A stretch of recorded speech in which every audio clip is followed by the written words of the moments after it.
नमस्कार साथियों, मैं लूनाराम और आप देखना शुरू कर चुके हैं मेरा यूट्यूब और फेसबुक पेज।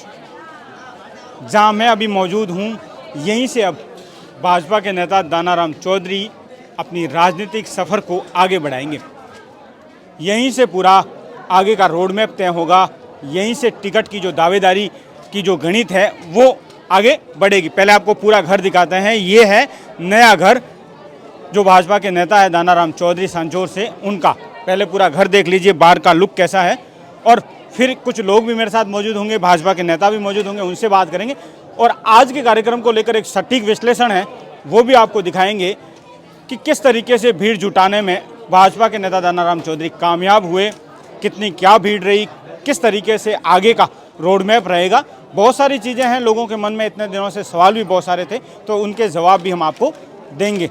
मेरे साथ भाजपा के नेता महेंद्र सिंह साहब मौजूद है। पहले उनसे रिएक्शन ले लेते हैं, फिर अपना विश्लेषण शुरू करते हैं। किस तरीके से देखते हैं भाजपा नेता दानाराम चौधरी भीड़ जुटाने में कामयाब हुए, किस तरीके से आगे का रोड मैप पे टिकट मांगने की बात हो, किस तरीके से? देखिए, आज का कार्यक्रम गृह प्रवेश का कार्यक्रम था इनका।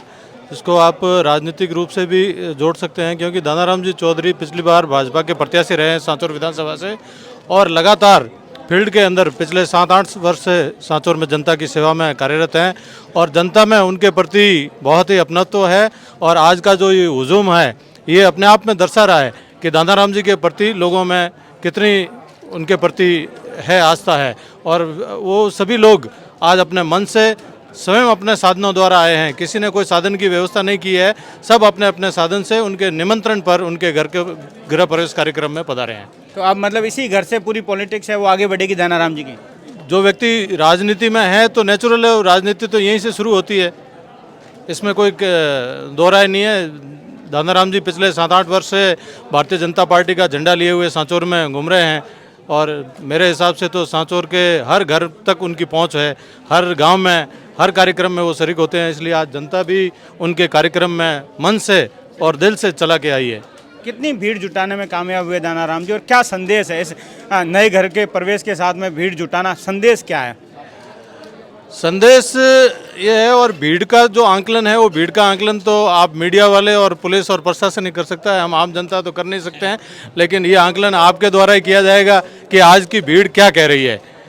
और संदेश ये है कि दानाराम जी के प्रति लोगों में कितना लगाव है, वो आप सब देख रहे हैं। मतलब टिकट के लिए दावेदारी कर रहे हैं? टिकट के लिए दावेदारी नेचुरली है। पिछली बार वो चुनाव लड़े हैं, और इस बार भी दमखम के साथ प्रत्याशी बनने की तैयारी में है। नहीं तो कोई खास जो कार्यकर्ता होता है नेताजी के, उनमें तो बात चलती है, क्या क्या प्लानिंग चल रही है, किस तरीके से प्लानिंग चल रही है, कुछ बताओ अंदर की बात क्या रही आज के कार्यक्रम के? उनको चुनाव लड़ना है, निश्चित रूप से चुनाव लड़ने की तैयारी है उनकी, इसलिए वो यहाँ लगातार अपना व्यवसाय छोड़कर और जनता के बीच में बैठे हैं। मतलब चुनाव की रणनीति है वो अब आगे की, क्योंकि विधानसभा चुनाव तो बहुत नज़दीक आ गए। कैसे देखते हैं, कितने दावेदार बीजेपी में हैं, या ये प्रमुख दावेदार है, कैसे आप कैसे मानते हैं? देखिए, यहाँ दावेदार चुनाव से पहले भारतीय जनता पार्टी में 8-10 लोग हैं, टिकट भी मांग रहे हैं, सब अपनी अपनी दावेदारी पेश करेंगे।